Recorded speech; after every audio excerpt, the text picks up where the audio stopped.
Hey guys, this is Spectra Phantom here, and before we start, I would like everyone to know that this is a new series I am starting. It is the zombie storyline from start to finish.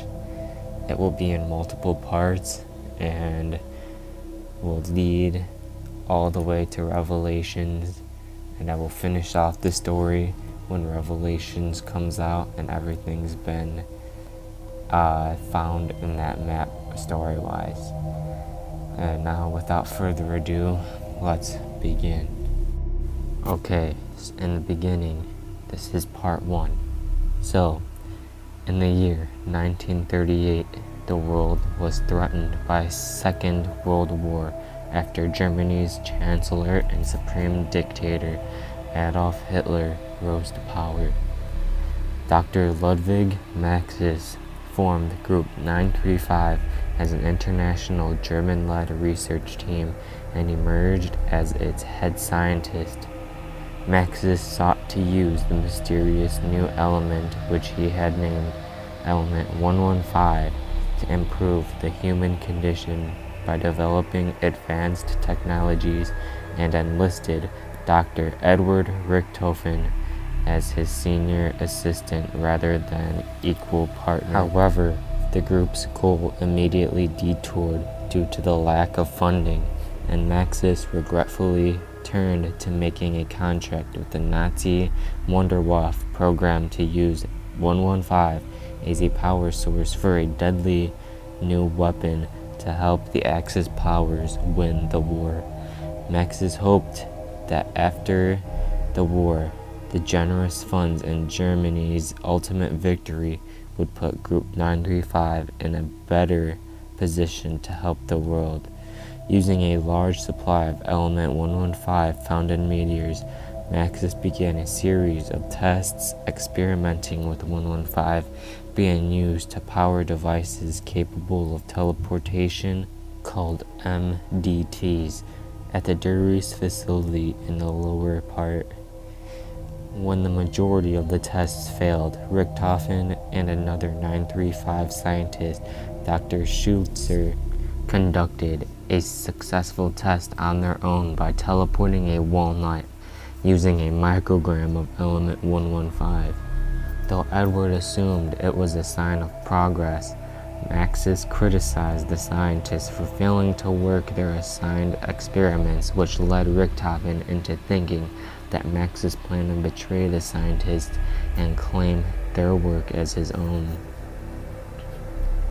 Despite Maxis' displeasure, Richtofen and Schultzer continued their experiments with the MTD device, and after a month of tests, Richtofen agreed to be teleported himself. But rather than appearing at the site's mainframe, he arrived within a catacomb on the moon, where a large triangular device known as the MPD was located. After touching the device, Richtofen began to hear a series of voices in his head, unknowingly gaining schizophrenia from the pyramid before being teleported away from the strange device. Arriving in an exotic shrine in the Himalayan jungles known as Shangri-La, Richtofen remained there for 3 weeks and learned of a mysterious energy force known as the Vril. Richtofen returned to the Der Riese facility with full knowledge of the MPD and Vril, and with Dr. Schultzer and other Group 935 scientists, spent 2 years at Eagle's Nest, transferring equipment and building a top-secret moon base, Griffin Station, to study the device, which he now knew to be a dimensional gateway to the ether. Placing Schultzer and his superior, Dr. Groff, in charge of the facility, Richtofen continued his charade as Maxis' senior assistant, whom he planned to eventually kill and enter the ether using the MPD to take control of its energy. As Groff and Schultzer toiled with the device, Maxis and Richthofen began a project to create wonder weapons for the Nazi Party. Maxis used a blueprint designed and created by the Japanese research group Division 9 from Zetsubo Noshima to create the ray gun, while Richthofen used the element to create the Wunderwaffe DG-2, a weapon so deadly that even Maxis himself felt uneasy about its mass production. Nonetheless, he promised Richthofen it would be produced, but his growing attraction with his secretary, Sophia, prevented him from doing so, infuriated Richthofen. While other wonder weapons were produced from several Group 935 facilities, such as the Quantum Entanglement Device, aka the QED, made by Richthofen, and the second-generation ray gun created by Dr. Porter, Maxis focused his attention on the matter-transferring device, hoping to manufacture them to the Germans, granting German forces easy travel to the war. The initial tests failed, with subjects either being killed or exposed to element 115, resulting in their deceased cells being reanimated and becoming unresponsive zombies. However, the first successful test was conducted after a dog had been sent through the device, failed to return to the mainframe. While Maxis believed the MDT experiments to be failures, the Reichstag saw the creation of the zombies as another advantage in the war, forcing Maxis to control the zombies.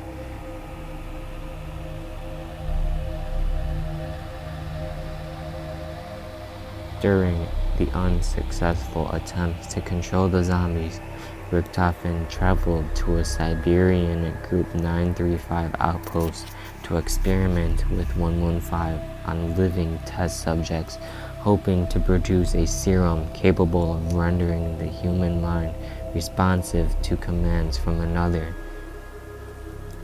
Using POWs, Richthofen used Red Army Sergeant Nikolai Belinsky, Imperial Captain Takeo Masaki, and Mexican soldier Pablo Marinas as subjects in these tests.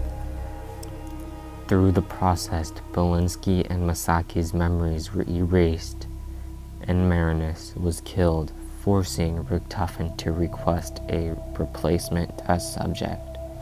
After an American OSS spy, Peter McCain, who was inserted into Group 935 to report ongoing experiments to his handlers at the Nevada base, was compromised at the 935's facility in Berlin.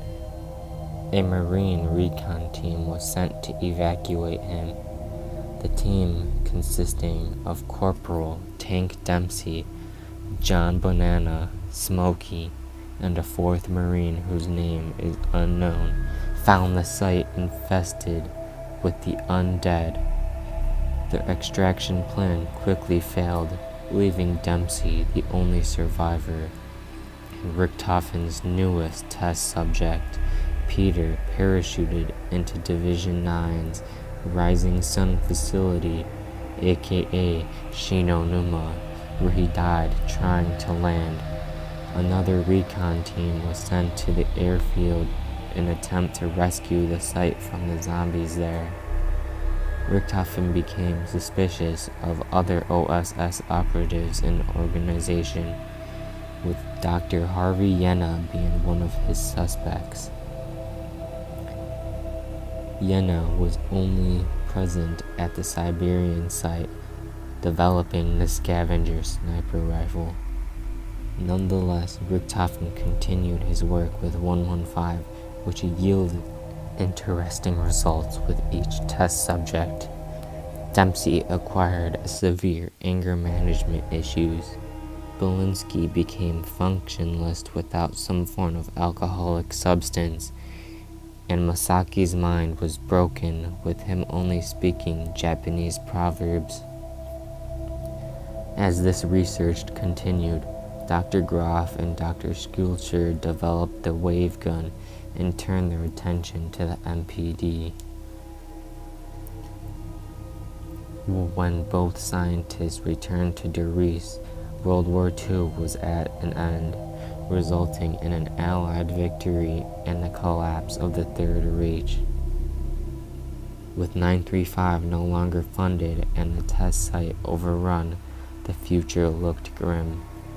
Though Maxis pressed on to improve the human condition, conducting a sixth test with the MDT, hoping to mass produce it for public use. Maxis and Richthofen used Fluffy, a dog which Maxis gave as a present to his daughter Samantha, as a test subject, and to their astonishment successfully teleported her from teleporter ZA and spawned an orb of lightning in its place. As this occurred, Samantha arrived at the lab, questioning her father on Fluffy's disappearance. The dog quickly returned through the lightning, with 115 reanimating her deceased cells and turning her into a being known as a hellhound. As Maxis and his daughter attempted to approach the monster, Richthofen proceeded with his plan by locking them in the teleporter, believing the dog had killed them. Unbeknownst to Richthofen, Samantha and Ludwig both entered the MTD device and were teleported to separate locations. Samantha arrived at Griffin Station, where the MPD awaited, open and ready for human conduit. Terrified from a lack of air, Samantha accidentally ran into the device itself, entering the ether and gaining control of its energy. Dr. Groff immediately contacted Richthofen and warned him of the Maxis father-daughter having survived, and received commands to locate Maxis and bring him to the station to finish him off. Using the MPD's ability to teleport matter, Schulcher and Groff teleported Maxis to the base, where they allowed him to speak with Samantha.